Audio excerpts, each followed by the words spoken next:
Ladies and gentlemen, referee John McCarthy's called a stop to this contest at 2 minutes, 39 seconds of round number 3, declaring the winner by tap out due to a rear naked choke, and the new undisputed UFC light heavyweight champion of the world, Daniel D.C.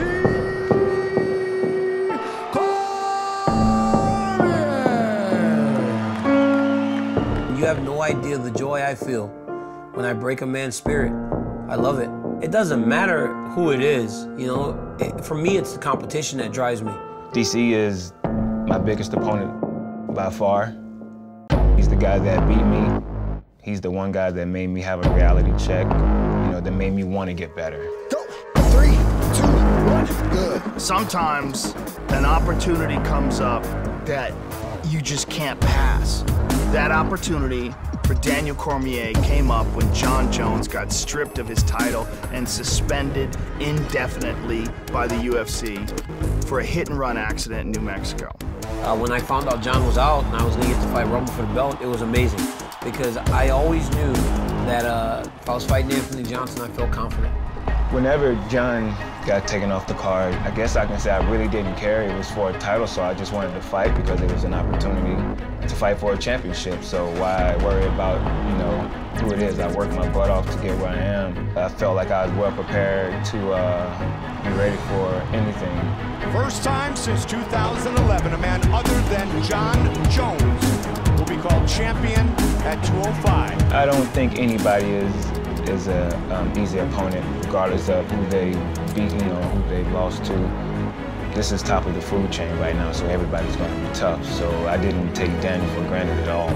First fight, the one thing that surprised me was his speed. I knew he was powerful and I knew he was explosive, but I did not expect him to be as fast as he was.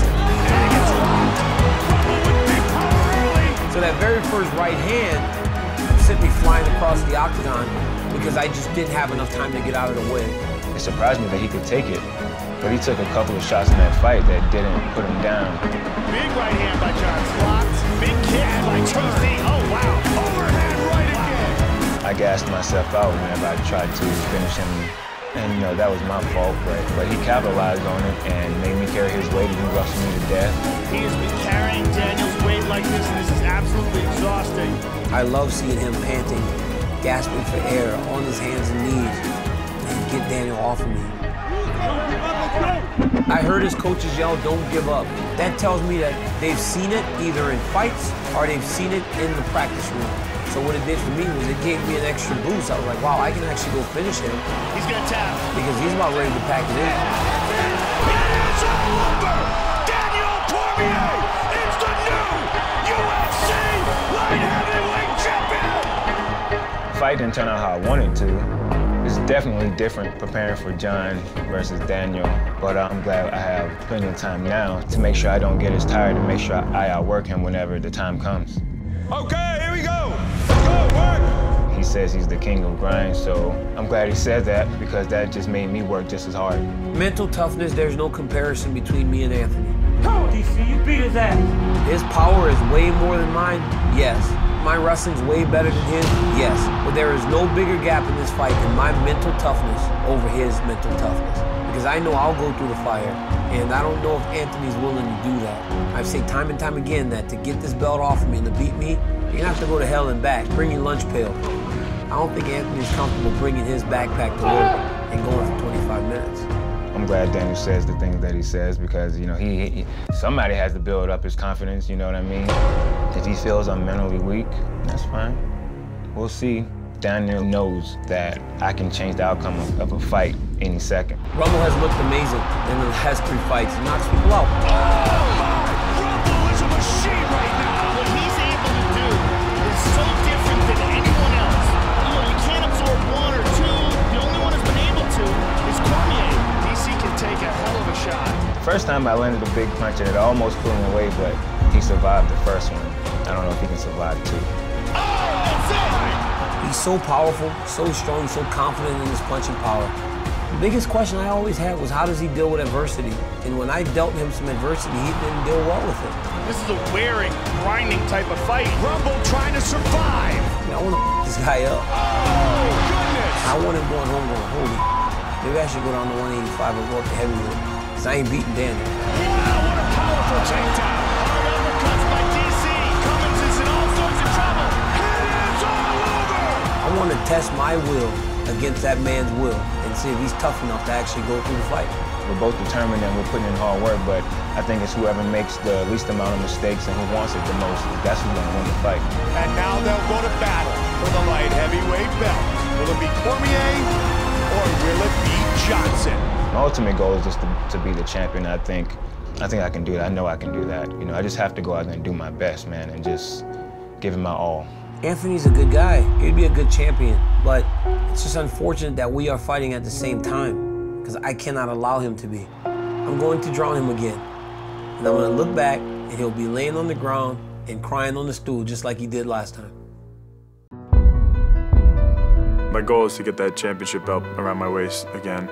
That's what I want more than anything, but you can't get there without taking one fight at a time.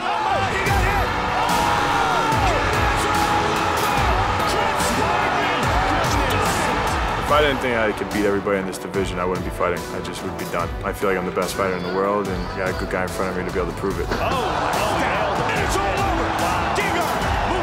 Gegard Mousasi versus Chris Weidman is a fight between two of the very best 185-pound fighters in the world. Chris Weidman is the former UFC middleweight champion, and for the first time in his career, he's coming off of 2 losses in a row, both by stoppage. Losing is part of life, you know, it's something that you always have to be able to handle. I just gotta get back on the horse and keep on working. Nice, again. Weidman was undefeated heading into the Rockhold fight and had beaten legends like Anderson Silva and Vitor Belfort. But I made one bad decision. I'll make sure I don't make that mistake again. We're gonna get that old Chris back. I think the training's going phenomenal. And I expect to see that guy that smothers his opponents, implementing his wrestling along with the strikings. I think it's going to be a phenomenal fight. Weidman with some serious ground and pound. Vitor's in deep, deep trouble. Once we decided we were fighting Mousasi, I was just very excited. I think it's a great matchup for me. He's a tough guy, very experienced. He's on a nice win streak, so I think this fight is a better fight for me to push myself right back into title contention. Oh, good kick to the body by Weidman. That hurt him. That hurt him. This is a big moment for Weidman. An absolutely huge must-win fight, and he is taking on a man who's one of the most versatile and experienced 185-pound fighters in the world. Absolutely dominant performance by Gegard Mousasi. For this fight, I'm excited. Yeah, everywhere he's good. He's a very solid fighter in all areas, but if I want to fight for the belt, I need to win this fight, and I'm gonna win. Gegard Mousasi has been a champion in other organizations outside the UFC. He's coming off of 3 knockout victories in a row, including a revenge fight against the last man to beat him, Uriah Hall. I should have beat him in the first time, so I said, well, I'm gonna beat Uriah Hall up bad. There are no other middleweight fighter better than Gegard. He's the very, very best. The only thing, he needs a title shot. He can prove the whole world he's the very best and he got the belt. Win the belt, that's accomplishment for all my years of fighting. To finish the career with a title, that would mean a lot. Standing guillotine for Chris Weidman. I go out there and dominate Mousasi. They're not gonna be able to deny it. I'll be fighting for the belt again. I'm excited to go out there and beat him up.